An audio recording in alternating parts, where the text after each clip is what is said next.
some of the challenges, when you look at the 7 pillars of Vision 2016, is when we call for mindset change. It's when you're trying to appeal to people, you know, when you talk about compassionate and caring, there isn't a deliverable. You know, you can't say you're coming up with a motion in Parliament or a law to make everyone, you know, compassionate and caring. So it's just a matter of leading by example, both as a government, as an individuals, to keep on reminding people that we do live in a society and we should behave as one big family. And we should always be cognizant of the fact that there are always others who are worse off than us.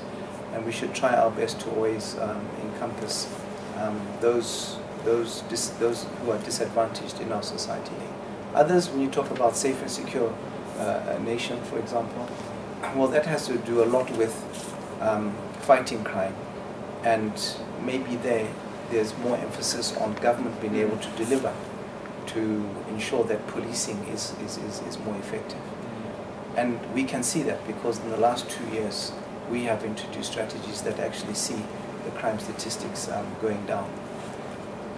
When you hear people in this country talk about the need to diversify, they talk about diversification away from diamonds. And sometimes they make the mistake by saying away from the mineral sector. That's not true. It's actually my belief for now, my own opinion for now, is that it's actually, we are going to achieve more engines of growth and more diversification within the mineral sector itself. With the kind of minerals that we are discovering today, certainly in the years to come, when we see, because diamonds are finite, that when we see the revenues we get from diamonds declining, we have got and we have identified other minerals which are going to step in and take over and take us beyond that. Our rankings in the world for our mineral policy and our mineral laws are one of the highest. So that when people want to come in the mineral sector and they want to set up here, they find the ease of doing it much better than in many other countries, and that the regulation which is in place is very facilitated. And that is something which we are rolling out. We actually have a cabinet committee which has been set up in recent times specifically to improve again our rankings or ratings in doing business in Botswana.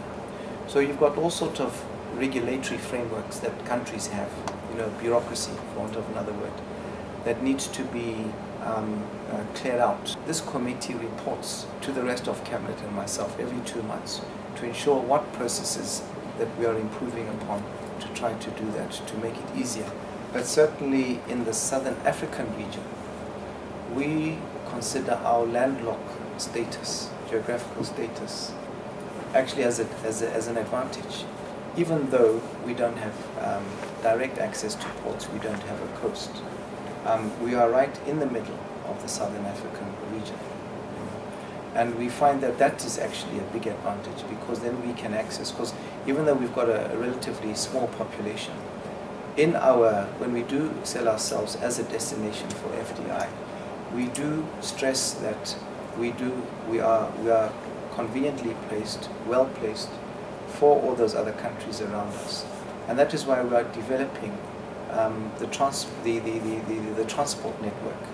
We have recently undergone upgrading some of our major airports, and we pride ourselves in our road network, which we are constantly upgrading, and our connectivity to neighboring states. Like, for example, if you talk about Zambia, which for now has only been served with a ferry. We are looking at, in fact, we're not just looking at it, we are quite advanced now and hopefully it will start next year, the construction of a bridge to connect us across the Zambezi River into Zambia. And we're looking at 2 very exciting railway projects to the west coast through Namibia and the east coast through Mozambique, as well as the IT connectivity through the submarine cables which land both again on the west coast and the east coast.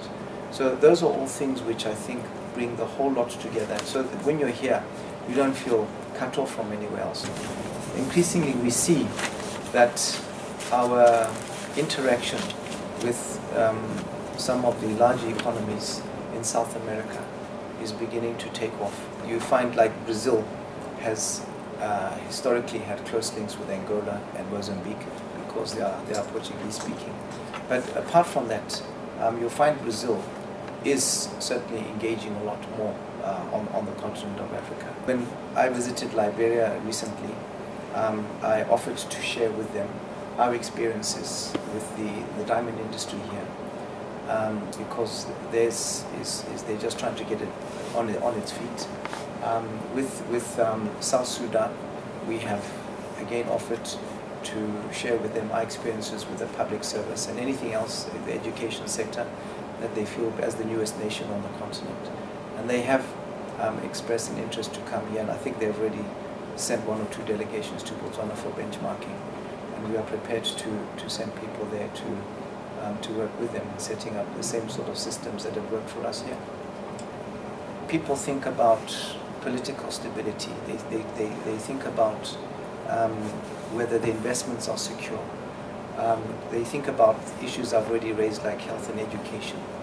And you know, we have put those in place in this country. As the longest serving democracy on the continent, and we continue to develop and improve on our democratic credentials. And I think having a country like that, and with the various indicators that are out there about Botswana, those themselves should speak for us. And it's not just us, because we can say anything about ourselves in glowing terms. I think the best thing is for people to get onto websites and see how we are rated by other rating agencies, whether they are financial, whether they are human rights, or whoever. And I think those are our best, they are the ones who can best speak for us.